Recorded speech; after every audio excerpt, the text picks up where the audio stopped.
Hi, welcome to Sherin's kitchen. இன்றைக்கி நம்ம கிச்சனில் ஃப்ரைடே லஞ்ச் என்ன பண்ண போகிறோம் அப்படின்னு பார்த்தீங்கன்னா, தேங்காய் பால் சாதம் தான் பண்ண போகிறோம். ரொம்ப சிம்பிளாக தேங்காய் பால் சாதமும் சிக்கன் கிரேவியும் பண்ண போகிறோம். அது மட்டும் இல்லாமல் நம்ம எப்போயுமே பாசுமதி அப்புறம் சீரக சம்பாவில் தான் தேங்காய் பால் சாதம் நெய்ச்சோரெல்லாம் செஞ்சுருக்கோம் இல்லையா. நிறைய பேர் என்கிட்ட கேட்டது, நம்ம நார்மல் ரைஸில் தேங்காய் பால் சாதம் செஞ்சு காட்டுங்க அக்கா அப்படின்னு சொல்லி கேட்டிருந்தீங்க. அதுக்காக இன்றைக்கி நம்ம வீட்டில் நார்மலாக எப்போயுமே சாப்பாடு செய்வோம் பார்த்தீங்களா, அந்த அரிசியில் தான் இன்றைக்கி நம்ம வந்து தேங்காய் பால் சாதம் பண்ண போகிறோம். தேங்காய் பால் வந்து நீங்கள் வந்து எடுக்கிறது எப்படின்னா, பாதி தேங்காய் பாலும் பாதி தண்ணியும் சேர்க்குற மாதிரி எடுத்துக்கோங்க. அப்போ வந்து நமக்கு நல்லாயிருக்கும், அந்த திக்னஸ் வந்து நல்லாயிருக்கும். ரொம்ப அப்படி கெட்டியான தேங்காய் பால் ஊற்றிட்டிங்கன்னா அந்த ரைஸ் வந்து ரொம்ப ஒரு மாதிரி பசையாக இருக்கும், பசையாக இருக்கும். அதனால் தண்ணியும் சேர்க்குற மாதிரி தேங்காய் பால் எடுத்துகிட்டு நீங்கள் ரைஸ் வந்து செய்யுங்க. வாங்க பார்க்கலாம். ஒரு குழிக்கரண்டி அளவுக்கு எண்ணெயை ஊற்றிட்டு, எண்ணெய் காஞ்சதுமே 2 பிரிஞ்சி இலை, ஒரு அன்னாச்சி பூ, 4 கிராம்பு, 4 ஏலக்காய், 4 துண்டு பட்டை எடுத்திருக்கேன், அதை சேர்த்துக்கலாம். பட்டை கிராம்பு வந்து கொஞ்சம் நல்லா இந்த மாதிரி கலர் மாதிரி பொரிஞ்சிருச்சு. பொரிஞ்சதுமே நான் வந்து ஒரு 2 வெங்காயம் சேர்த்துக்கிறேன்.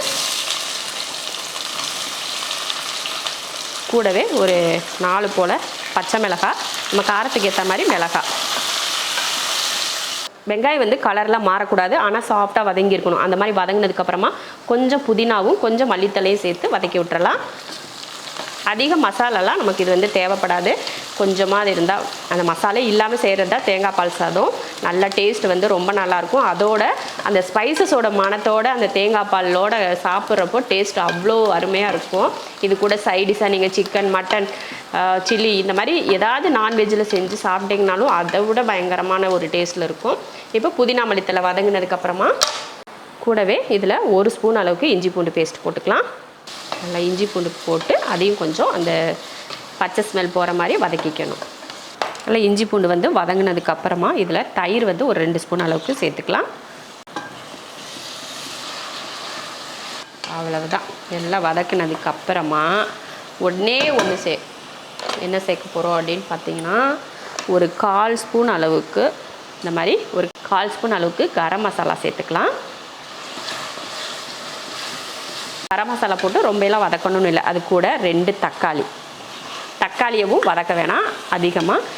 ஏன்னா நம்ம ரைஸ் போட்டு வேகிறப்போ தக்காளி வந்து முழுசாக இருக்கணும், அப்போ தான் நல்லாயிருக்கும்.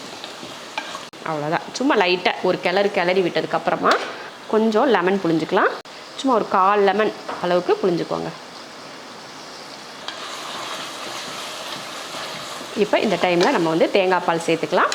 நம்ம நார்மல் அரிசி சேர்க்குறதுனால தண்ணியோட அளவு வந்து பார்த்து சேர்த்துக்கணும்.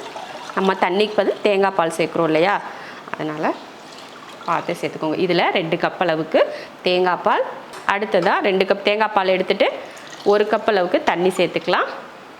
நான் வந்து ஒரு சின்ன தேங்காயில் ஒரு தேங்காயோட தேங்காய் பால் எடுத்தேன். தேங்காய் பால் வந்து நீங்கள் அதிகம் சேர்க்கலாம், 2க்கு 1 இல்லை 1.5க்கு 1.5 இந்த மாதிரி நீங்கள் பாதிக்கு பாதி அளவு வந்து தேங்காய் பால் எடுத்துக்கலாம். அடுத்ததாக 1/2 மணி நேரம் ஊற வச்சுருந்த சாப்பாட்டு அரிசி. நம்ம இதுக்கு முன்னாடி பாசுமதி, சீரக சம்பாலையெல்லாம் பண்ணியிருக்கோம். இது வந்து நிறைய பேர் கேட்டிருந்தது. நார்மல் நம்ம சாப்பாட்டு அரிசியில் தேங்காய் பாலோட அளவு சொல்லுங்கள், அது எவ்வளோ தண்ணி சேர்க்கணும் அப்படின்னு கேட்டிருந்தீங்க. அதுதான் இன்றைக்கி நார்மல் அரிசியில் செய்கிறோம்.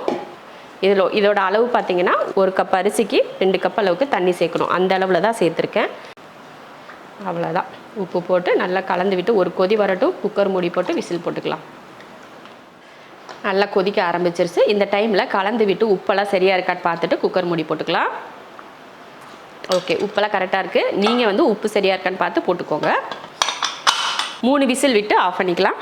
1/2 கிலோ அளவுக்கு சிக்கன் வந்து எடுத்திருக்கேன். அதில் 1/4 ஸ்பூன் அளவுக்கு மஞ்சள் தூள், 1 ஸ்பூன் மல்லித்தூள், மிளகாத்தூள் 1 spoon, garam masala 1/4 spoon, 1/4 spoon அளவுக்கு இஞ்சி பூண்டு பேஸ்ட்டு, உப்பு போட்டு கலந்து வச்சிடலாம். மசால் போட்டு கலந்து வச்சாச்சு. 1/2 மணி நேரம் ஊறட்டும். அதுக்கப்புறம் எடுத்து நம்ம தாளிச்சிக்கலாம். இப்போ தாளிக்கிறதுக்கு எண்ணெய் ஊற்றி தாளிச்சிக்கலாம்.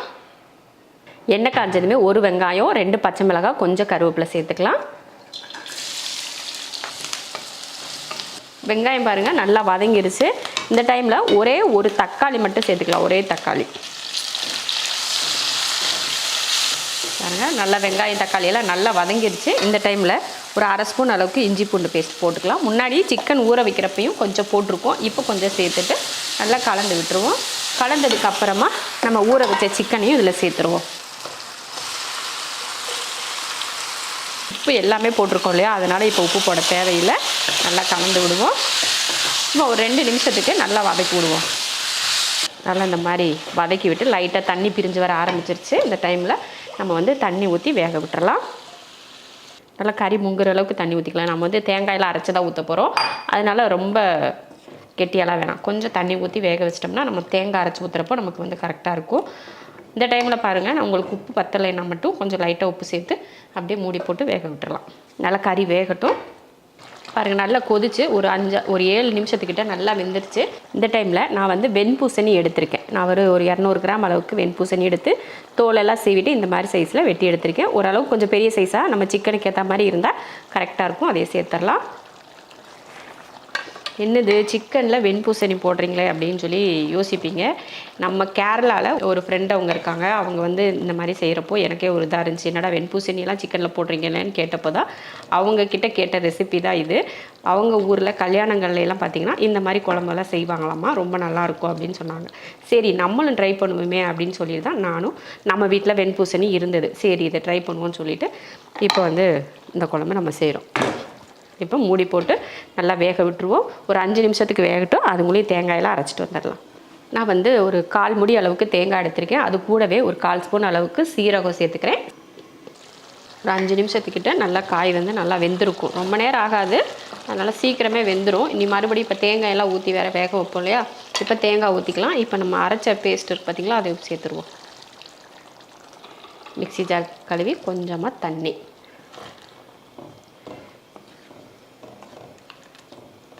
உப்பு சரி பார்த்துட்டு லைட்டாக உப்பு சேர்த்துக்கோங்க. நான் கொஞ்சம் உப்பு போட்டுக்கிட்டேன். உங்களுக்கு வேணும்னா நீங்கள் சேர்த்துட்டு மூடி போட்டு சிம்மில் வச்சு 3 நிமிஷத்துக்கு வேக விட்டுறலாம். அவ்வளவுதான், அருமையான கேரளா ஸ்டைல் சிக்கன் கறி ரெடி ஆயிடுச்சு. நம்ம ஊரில் வந்து வெண்பூசணியெல்லாம் சேர்க்க மாட்டோம். சில கத்திரிக்காய், முருங்கைக்காய் இதெல்லாம் சேர்த்து செய்வோம் இல்லையா, அதே மாதிரி தான் கொஞ்சம் வெண்பூசணியை இது கூட சேர்த்துட்டோம்னா டேஸ்ட் ரொம்ப நல்லாயிருக்கும். நீங்களும் இது போல் ட்ரை பண்ணி பாருங்கள். சப்பாத்தி, பரோட்டா, சாப்பாடு, தோசை, இட்லி எல்லாத்துக்குமே சூப்பர் சூப்பர் சூப்பர் சைடிஷாக இருக்கும்.